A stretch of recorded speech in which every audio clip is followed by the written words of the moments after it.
I never thought I'd be telling this story, but I feel like I have to. Last month, I lost my father. It was sudden and completely devastating. I immediately informed my boss, who seemed understanding and approved my request for 3 days of bereavement leave to attend the funeral and be with my family. I have it all in writing, the emails, the confirmation. I thought, at least I don't have to worry about work during this horrible time. So, I took the 3 days.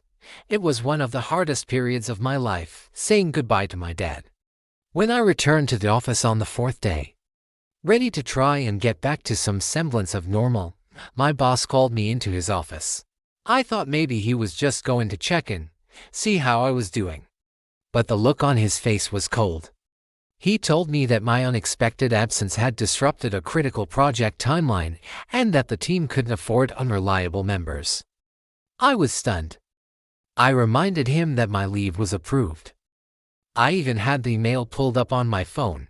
He just waved his hand and said, "Circumstances changed. We had to make a business decision." And just like that, he fired me. Fired for attending my own father's funeral. I was escorted out of the building with my personal belongings in a box, feeling completely numb. The grief from losing my dad was suddenly compounded by the humiliation and shock of losing my job. I couldn't believe this was legal. I spent the next few days researching, talking to friends, and I learned a lot about wrongful termination and employee rights. It turns out, depending on where you live and the company's policies, firing someone for taking approved bereavement leave can be illegal. It felt like a betrayal on a level I can't even describe. This wasn't just about a job, it was about basic human decency. I decided I couldn't just let this go. This experience has been an absolute nightmare, but it's also opened my eyes.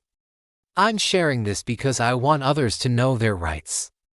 Don't assume your employer will always do the right thing, even in the worst moments of your life. Document everything. Know your local labor laws.